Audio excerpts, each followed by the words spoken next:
BTR পৰ্বতৰ বিভিন্ন অঞ্চল জলমগ্ন চৰকাৰৰ নাই দৃষ্টি ক্ষোভ জাৰিলে ছাত্ৰ সংগঠনৰ জিলা সভাপতি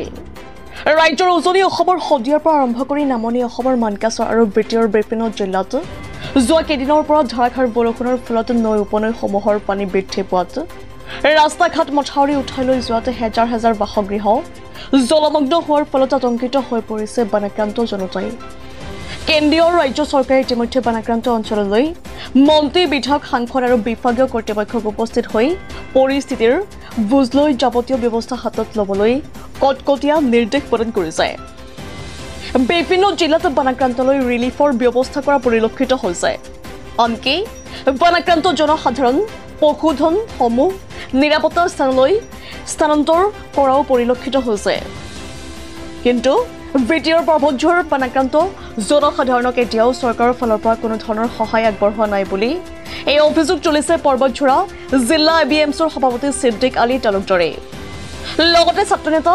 সিদ্দিক আলী তালুকদাৰে কয় স্থানীয় বিধায়ক এমচিএলএ সাংসদ এতিয়া বানাক্ৰান্ত এলেকাত উপস্থিত হৈ কোনো পৰিস্থিতিৰ বুজ লোৱা নাই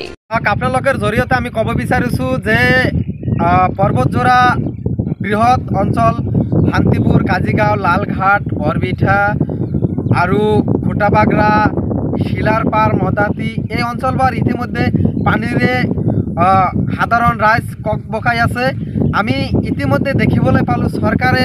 আৰু আমাৰ স্থানীয় বিধায়ক মিজানুৰ ৰহমান ডাঙৰীয়া এমচিএলএ লোকেল মুনমুন বৰ্মা ডাঙৰীয়ানী বিটিআৰ চৰকাৰ কোনো ধৰণৰ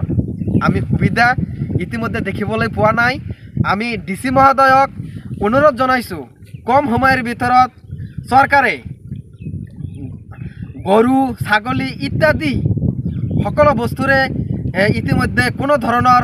মানে চৰকাৰৰ সুবিধা এই অঞ্চলৰ সাধাৰণ ৰাইজে পোৱা নাই আমি এবিএমচিয়ে দাবী উত্থাপন কৰিছোঁ কম সময়ৰ ভিতৰে চৰকাৰে ইতিমধ্যে চৰকাৰে ইয়াৰ বিধি ব্যৱস্থা কৰাৰ কাৰণে আমি এবিএমচি দাবী উত্থাপন কৰিছোঁ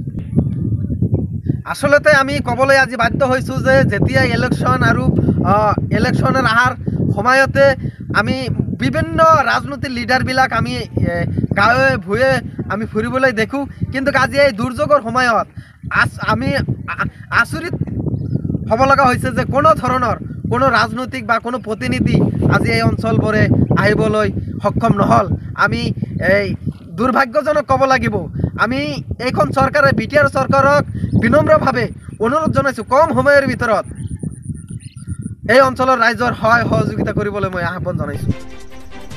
news desk report news 24 Assam.